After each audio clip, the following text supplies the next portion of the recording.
Olá, tudo bem? Compartilhando mais um pouquinho de direito, eu trago agora o enunciado de número 96 da súmula do Superior Tribunal de Justiça, o qual nos diz que o crime de extorsão consuma-se independentemente da obtenção da vantagem indevida. Esse enunciado de 1994, então lá se vão quase 30 anos, continua valendo. E ele é de grande importância para nós entendermos a consumação desse crime que está previsto no artigo 158.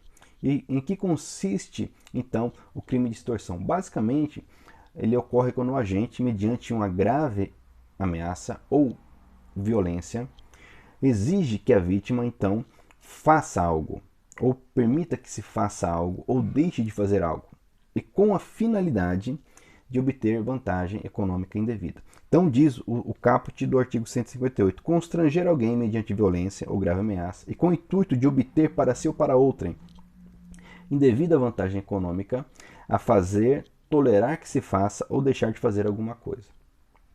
Existem alguns parágrafos nesse artigo, mas não vamos adentrar nessa análise porque estamos focados no enunciado 96. Pois bem, a questão aqui é quando se consuma então esse crime de extorsão.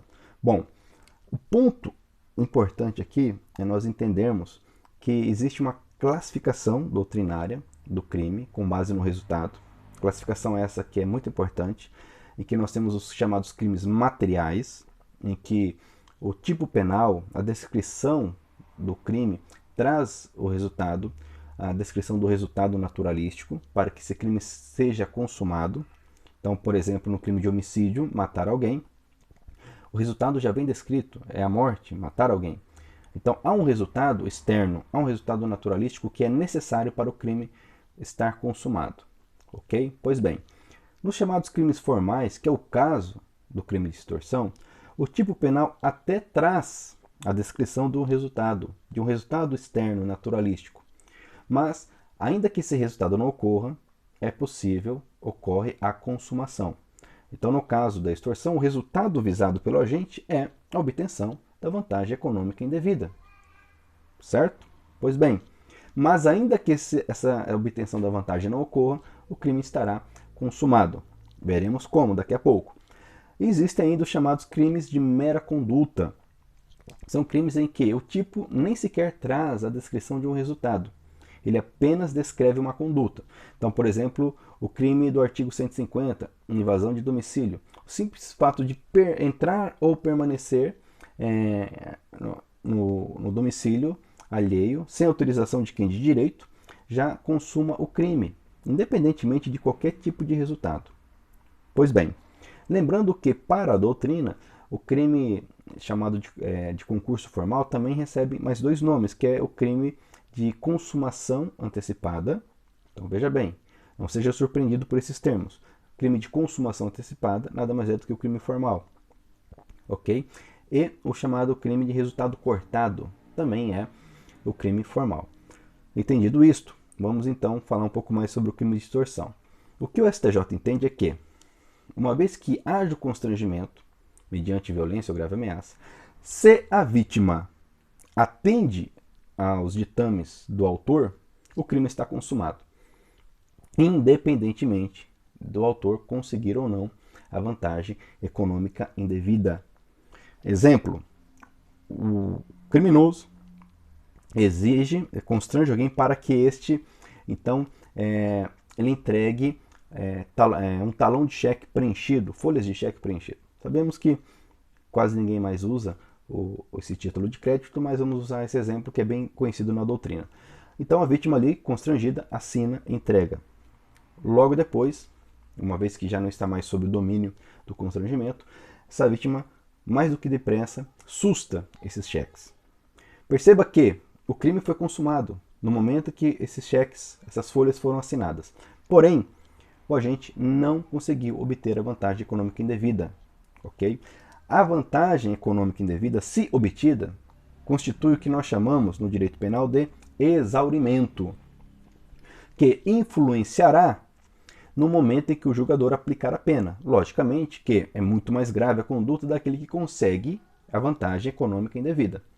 Então isso pesará no momento da aplicação da pena, mas crime já consumado já existe. ok? Pois bem, então esse é o termo, essa é a questão. Se o agente constrange mediante uma grave ameaça, mas a vítima não se dá por vencida, não lhe obedece, não lhe atende, o crime está tentado, ok?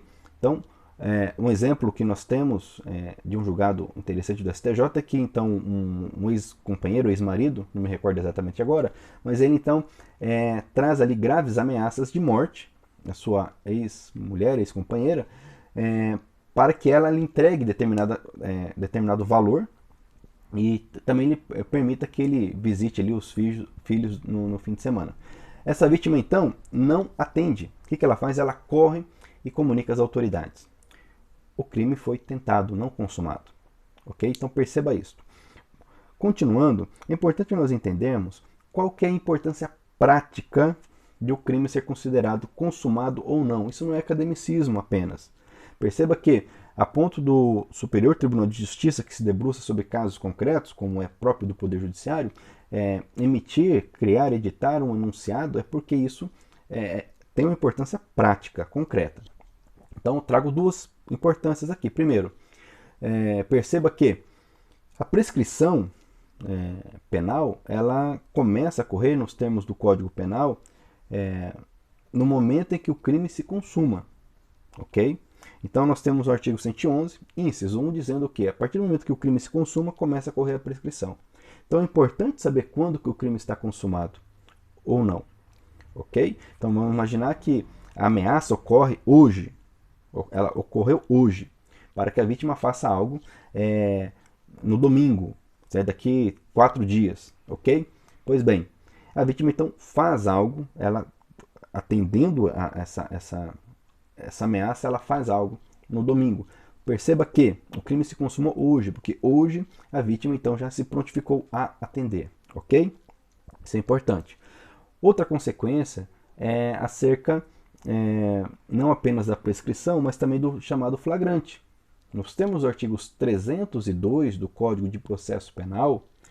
O flagrante ele se caracteriza quando o crime está sendo consumado ou logo após a sua consumação, ok? Então perceba que, usando aí um prazo, um exemplo que nós temos aí num julgado, o agente ameaçou a vítima sob pena de revelar algum segredo para que ela então lhe entregasse em determinado dia um montante em dinheiro. Vamos pegar aí R$1 milhão, por exemplo.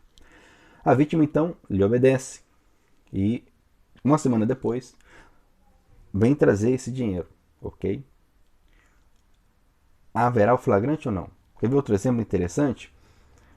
O agente então, mediante grave ameaça, faz com que a vítima lhe entregue um cartão de crédito, ok? 3 dias depois, esse agente então, munido desse cartão de crédito, vai à agência bancária efetuar transações bancárias, saques, ok?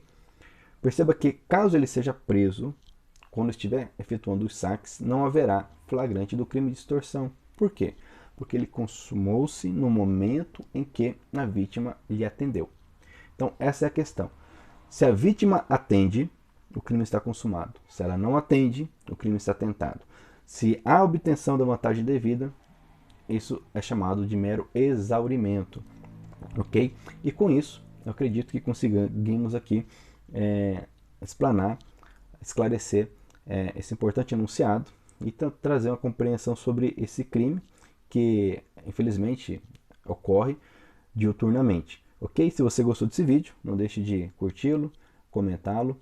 Agradeço mais uma vez por estar inscrito em nosso canal e até o nosso próximo vídeo.